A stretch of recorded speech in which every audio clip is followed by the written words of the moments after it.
গরমকালে যে আমরা হালকা পাতলা সহজপাচ্য রান্না খেতে পছন্দ করি, এই আজকের রেসিপিটি তার মধ্যে অন্যতম। এটা অত্যন্ত চটজলদি তাড়াতাড়ি হয়ে যায় আর খুবই কম মশলায়। হ্যালো বন্ধুরা, সম্পাস ক্রিয়েশনে আপনাদের সকলকে স্বাগত।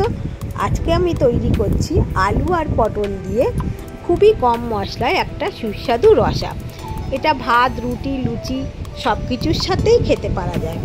তো প্রথমেই পটলগুলোকে ছাড়িয়ে নেব। পটলের গায়ে অল্প অল্প করে খোসা রেখে আমরা কাটি, আর যে খোসাগুলো থাকে সেগুলো একটু ছুরি দিয়ে চেঁচে দিই, একদম তাতে পরিষ্কার হয়ে যায়। এইভাবে সমস্ত পটলগুলো কেটে নেব, আর তারপরে আলুগুলোও এর সাথে কেটে নেব। এখন আমি পটলের গায়ে যে অল্প অল্প খোসাগুলো রেখেছি তার গাগুলো একটু ছুরি দিয়ে চেঁচে পরিষ্কার করে দিলাম। সমস্ত পটল আমি এইভাবে কেটে নিচ্ছি, আর তারপরে আলুগুলোও ওই রকম লম্বা লম্বা করে একটা সামঞ্জস্য রেখে পটলের সাথে ওই রকমভাবে কেটে নেব। তো এখন আমার আনাজ কাটা হয়ে গিয়েছে। এবারে কড়ার মধ্যে দিলাম সর্ষের তেল।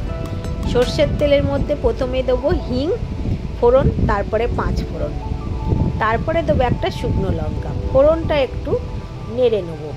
ফোড়নটা একটু নেড়ে নিয়ে ফোড়নের সুগন্ধ বেরোলে তারপরে আমি তাতে দিয়ে দেবো আলুগুলোকে একটু খুব ভালো করে ভেজে নেব। আলুতে একটু কালার আসলে পরে তারপরে আলুটা একটু পাশে সরিয়ে রেখে আমি এখানে পটলগুলো দিয়ে দেবো, যে পটলগুলো কেটে রেখেছি। এবার আলুগুলোকে আমি তুলে নিচ্ছি। পটলটা খুব ভালো করে এবারে ভেজে নেব। এইভাবে আলু আর পটল প্রথমে খুব ভালো করে ভাজতে হবে। পটল কিন্তু খুব ভালো করে না ভাজলে একদমই ভালো খেতে লাগে না। তো পটলের স্বাদ আনার জন্য কিন্তু পটলকে খুব ভালো করে ভাজতে হয়। সে পটল ভাজাই খাই আর যে কোনো রান্নাতেই। তো পটলটা আমি এখন হাই ফ্লেমে ভালো করে ভেজে নিচ্ছি। এটা ভালো করে ভেজে নিয়ে তারপরে আমি পরের স্টেপে চলে যাব। এখন একটু ভালো করে এটাকে ভেজে নিতে হবে। পটল একটু ভাজা হয়ে গেলে দেখুন এখন একটু ভাজা হয়ে গিয়েছে। এবারে আমি এর মধ্যে যে ভেজে রাখা আলুগুলো ছিল সেটা দিয়ে দেবো। এখন আমার পটলটা বেশ ভালোই ভাজা হয়েছে। এইভাবে এটা করে খেয়ে দেখবেন, এটা খুবই সুস্বাদু খেতে হয়। তো এখন আমি এতে দিয়ে দেবো প্রথমে 1 চামচ আদা বাটা দিলাম। দিয়ে আদা বাটাটা ভালো করে নেড়ে নিয়েছি। এবার আলুও দিয়ে দিয়েছি। দিয়ে আলু, পটল আর আদা বাটাটা ভালো করে তেলেতে কষিয়ে নেব। এরপর দিয়ে দেবো একটা বড় সাইজের টমেটোটা কুচি করে দিয়ে দিয়েছি। সেটাও ভালো করে কষিয়ে নেব আলু পটলের সাথে। এখন এতে দেবো আমি মশলার মধ্যে প্রথমেই এতে দেবো হলুদ, ছোটো চামচের 1 চামচ হলুদ দেবো। সেটাকে কষিয়ে নিয়ে তারপরে এতে দিয়ে দেবো পরিমাণ মতো লঙ্কা আর অল্প একটু জল।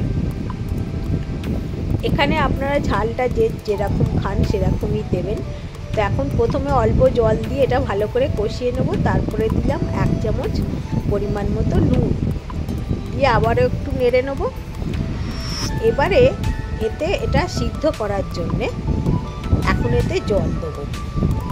জল দেবার পরে এটা একটু নেড়ে নিলাম, নিয়ে তারপরে এতে আমি দিয়ে দেবো 1 চামচ চিনি। এটা স্বাদটা ব্যালেন্স করার জন্য। আপনারা যদি না দিতে চান নাও দিতে পারেন। তারপরে কয়েকটা কাঁচা লঙ্কা। এখন দেখুন এটা ঝোল মরেই এসছে। গ্রেভিটা একটু যেরম পছন্দ করেন সেরম রাখবেন। আলুও সিদ্ধ হয়ে গিয়েছে। এবারে এতে দিয়ে দেবো একটু ধনেপাতা কুচি, দিয়ে একটু নেড়ে নেব। ধনেপাতাটা দিয়ে একটু নেড়ে নিলেই এটা একদম রেডি হয়ে যাবে, একবারে খাবার জন্যে তৈরি।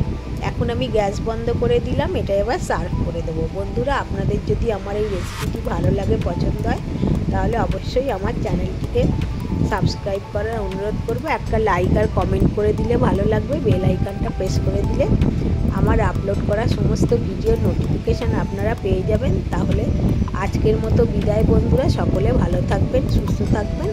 সকলকে ধন্যবাদ।